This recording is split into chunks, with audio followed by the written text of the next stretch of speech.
Hi, I'm Chris Long with B&W Trailer Hitches in Humboldt, Kansas, and today we're going to do an installation walkthrough of the Turnoverball gooseneck hitch model 1384 on this brand new 2015 Ram 2500. Now the 1384 will work on all Ram 3/4 tons from 2014 to current year models regardless of the length of bed that you have. The first steps to getting the truck ready for installation is to drop the spare wheel and tire and get the spare tire heat shield out of the way. We're going to do that now and then we'll start our installation. Alright, you're going to want to lower the exhaust system to get the clearance that you need between this center cross member and the top of the tailpipe so that you can get the center section of the gooseneck hitch up into position. We also need more clearance on this side for the bolts that will ultimately hold that center section into place. So we're going to remove the rear rubber isolator here to start the lowering process. We're going to spritz this with a little bit of soapy water and take a pry bar and simply work this rubber isolator right off of those three prongs. You're going to have to do it evenly. Just take the whole thing off. Probably take that off by hand. Right there. Now you'll notice that when you get this isolator off, it's not going to give you a whole lot of clearance, more than what you had. But to get the clearance that you need up here, you can do several things. You can have a helper hold the exhaust down or over when it comes time to put those bolts into position. Or you can take a ratchet strap and put it around the tailpipe and tie it down a little bit using the sway bar as a place to attach to. Or you can take the next two forward exhaust hangers off of those studs as well, and that'll give you some more clearance. Now the 1384 is a little bit different than some of the other gooseneck hitches that we make. Instead of actually measuring from the rear edge of the truck bed to a predetermined spot and drilling our hole from the top side of the bed, we're actually going to utilize the factory provided hole in the center cross member to get our hole lined up and measured from underneath.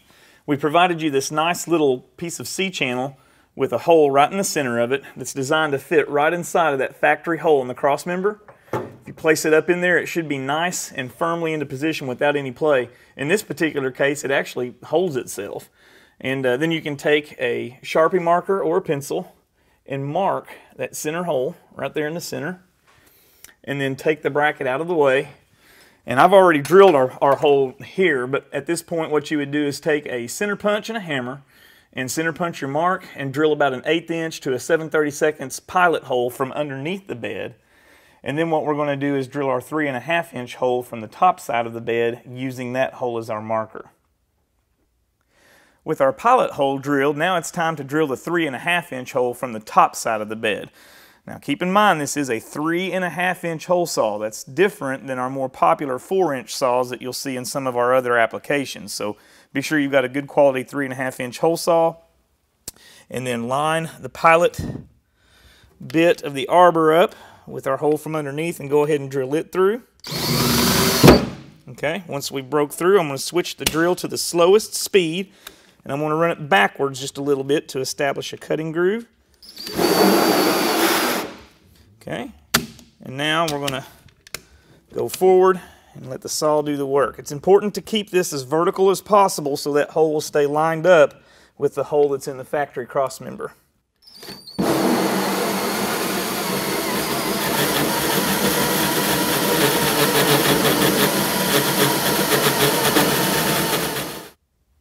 With the hole cut in the bed, now you're going to want to take the time to eliminate any tail filings that might be left over. You can utilize a small round file or even a curved file. There's not as much space to work here as there are on some other trucks because there's a limited amount of clearance between the cross member and the bed. So you'll want to use your file at a real sharp angle to get in there and remove these filings. Just work your way all the way around the hole. This would also be a good candidate for a rotofile, a power file. You just want to be real careful with those so it doesn't jump out and scratch the bed.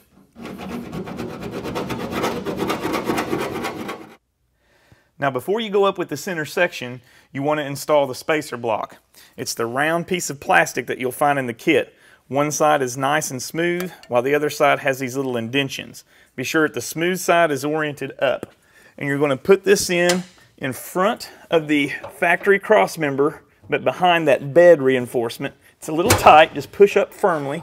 And then once it's between the bed and the cross member, line that up and simply put it into position with your finger. With the spacer block into position, now we can install our fastener handles. Now these L-shaped handles are not specific to the driver's or the passenger side, but we do need to make sure that they're properly oriented up and down. You'll notice that one side of the fastener handle, the nut has a nice flat surface. The other side is the actual hex nut. We want the hex nut side to face up and the flat side to face down. Now here we are on the driver's side fender well, and we do have inner fender well liners on this truck. Now I have found that some models it's not necessary to take the liner out. Other ones it might make it easier to get the handle in between the bottom of the bed and the top of the frame rail. On this particular truck it didn't seem to matter. The main thing on the driver's side is you want to get up above this wiring harness that's right here on top of the frame. So we're going to insert the handle, again properly oriented with the hex nut side up over the wiring harness. Just feed that through and then slide it back in over the cross member. And sometimes it helps to put a downward bend in this. It's a little firm to the underside of the bed, but just push that on into position and then we can actually line up the holes from underneath. All right, with your fastener handle in rough position from the fender well side, now you're underneath the truck, and what we're trying to do is get the threaded nuts in that fastener handle lined up with this hole and this hole. Now we can use the center hole as a way to reach in there and feel for that bracket. I'm reaching around the underside of the driver's side frame rail with my left arm, and I'm manipulating that into position. You can see it now coming into view. Just work that into position, and what you're trying to do is get this hole and this hole both lined up at the same time. So just work that around in there until both those holes line up at the same time, which there we are right there. Okay, and with those properly lined up with those two holes, you want to repeat that on the passenger side and we'll be ready to go up with the center section. When raising the center section into position up under the truck, that might be the only time in the installation process where you might need a second person. If you have an overhead lifting device of some sort, now would be a good time to employ that. We also have the hitch helper available to you from B&W. Simply assemble the hitch helper as you see it here, drop it down into the hole that you've cut in the bed, and now you have a nice little strap here that the release pin can engage, and we can raise the center section up into position from the top side of the bed. Now we're ready to go up with the center section. We want to go ahead and take the time to open the latch mechanism. And you want to make sure that this is oriented towards the driver's side of the truck. This is the rear of the center section, the front face, and the left side of the driver's side. And then as we go up into position, you'll notice that we got these hoses here. You want to keep these hoses in lines down out of the way. Don't let these bear the full weight of the center section. Let the tailpipe do that for you. Get the center section up into position by going up over the tailpipe. Clear those lines. Get your lifting device into position and drop it through the socket, just like so. And then get that into position here underneath and then close the latch. Make sure that your latch goes through your lifting device. There we go. Now we can raise that up from the top of the truck. With the center section held firmly to the underside of the bed, now we can secure it into place using these 5/8 heavy-duty grade 8 fasteners. Now you're going to find that there's a neoprene lock that's incorporated into the threads of these bolts. That's only going to give us about a turn and a half of getting that in there before that engages. So you want to make sure that you don't get these cross-threaded. Now if the fastening handle shifted on you while you put the center section into place, be sure to get those repositioned. And with those threads and the fastening handles lined up with the holes, gently put the bolt into position and thread. That's a nice good thread in right there with no cross threading. We're going to repeat that for the back hole. Again, nice good thread in with no cross threading. Now we're going to repeat that same procedure on the passenger side. Don't tighten these up yet until we can get our safety chain bracket installed. This is our safety chain bracket that we'll install. And you'll notice this flange with the 3 holes in it will face the front of the pickup truck, not the rear like this. So be sure that that's oriented that direction. Now, this truck does not have the air ride suspension. Some of the trucks have air ride, and if that's the case, you'll find some air lines and electrical harnesses right here in this area. You'll need to pull those away from the frame and slide this in between the frame and those lines like so. And then once everything is done, you'll reattach those lines to the holes that are provided here in the safety chain bracket. But here we are into position here. And we'll take the 3 1/2-inch bolts, put those in with the heads towards the rear of the truck and the threads facing forward. And then you'll secure those with lock washers and nuts. Leave these loose until we get to the tightening sequence.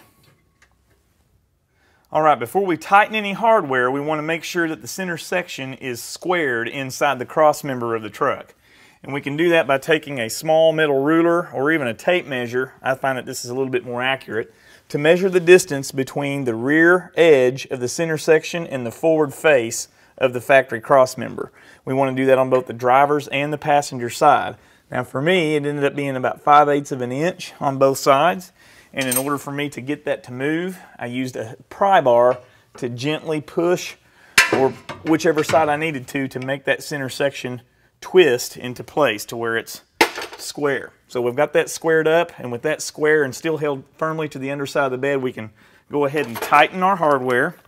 We're going to tighten the 5/8 grade 8 bolts first, and I prefer using an impact or other power tool because of that neoprene lock.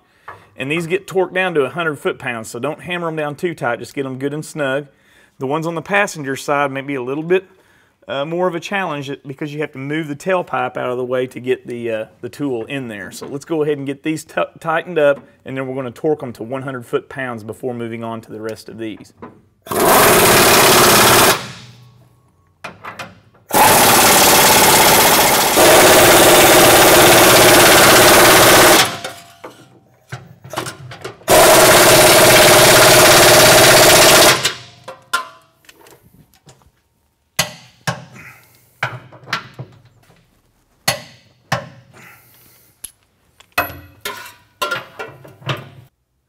Next, we're going to tighten and torque the 3 bolts that hold the safety chain bracket into place.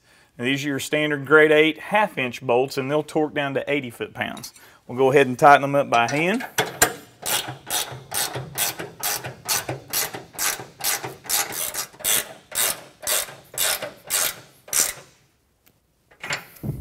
Okay, and now we can torque these to 80 foot-pounds.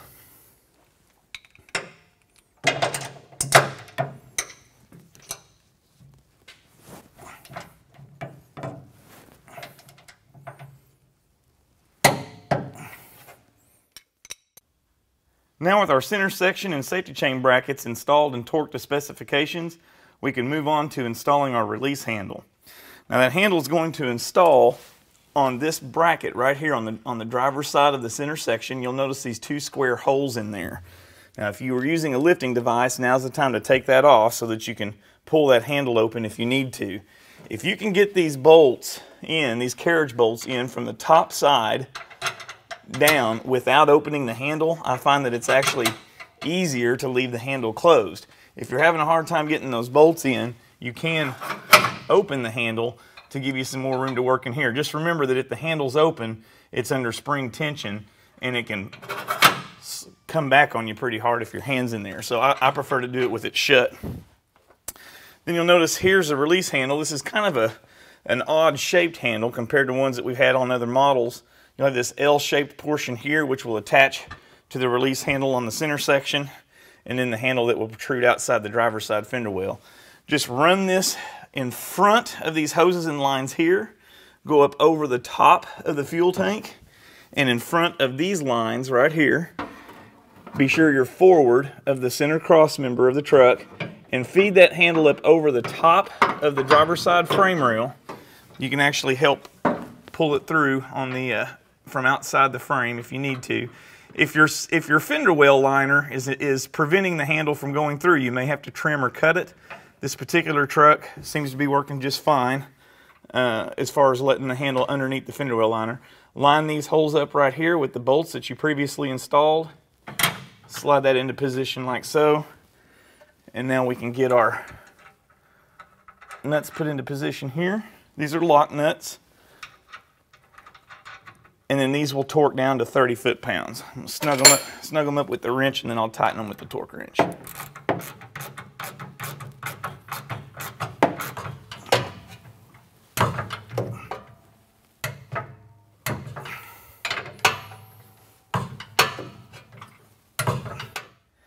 Now it's time to install our safety chain loops.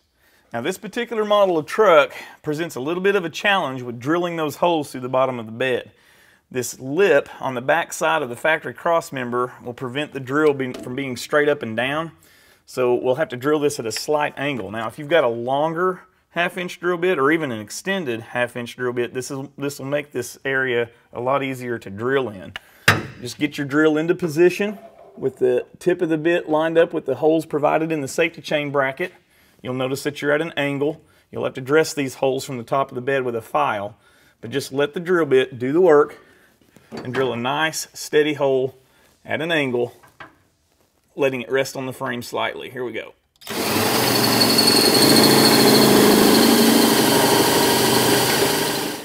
Alright, with our safety chain loops dropped in from the top side of the bed, we can now put in our retention springs. Now you'll notice that these springs are tapered. There's a narrow end and a wide end. That wider end will be oriented towards the top side of the bed. Now we've got limited room to work in here, so you're going to have to kind of wiggle that spring up into place over the safety chain loop and then hold it into position with your finger. And then take one of the lock nuts, 1/2 inch lock nut, and get it started. Just like so.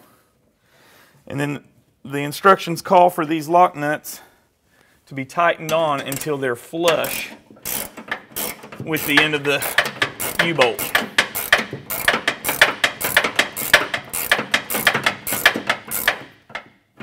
Right there, nice and flush. And now we're going to repeat that for the other 3. All right, we've got just a few more steps to complete before we put the turnover ball into service. Now here we are inside the driver's side fender well. This is a good time to go ahead and check the release handle to make sure that the fender well liner isn't interfering with the operation of the handle. Now on this particular truck, we're doing just fine, no clearance issues. If your fender well liner comes down and prevents the handle from operating correctly, you'll want to put a small cut in there to give you the clearance that you need. We've also provided the handle sticker for you loose so that you can stick it on either the frame of the truck itself or on the fender well liner, whichever you prefer. Now, if there's any lines or hoses that you took down to install the center section, be sure to put those back into place. Get the spare wheel and tire heat shield back up and get the spare tire back into position. All that's left to do now is to put our ball into position. Now before you drop the ball into the socket, you want to apply a light coat of high quality lithium grease on these 4 corners of the ball. At B&W, we started providing you a little packet of that grease in all the new installation kits.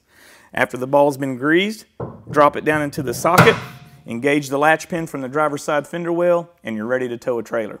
When you don't want to tow a trailer, disengage the pin, pull the ball out, and before you insert this ball into the truck, you need to understand that there are some Ram 2500 models that have a stabilizing shock on the top of the differential. This is one of those trucks. If your truck has that stabilizing shock on top of the differential, we do not recommend storing the turnover ball in its stowed position in the truck. The reason being, the ball could come into contact with that differential, especially if you have a heavy load in the bed of the truck. You can leave the socket completely open when you're not towing your trailer, or if you prefer it to be closed off with something, we have this plug that's available. Just simply drop your plug down the same way you would your ball and engage the latch pin to hold it in. In true B&W fashion, a hitch when you need it, a level bed when you don't.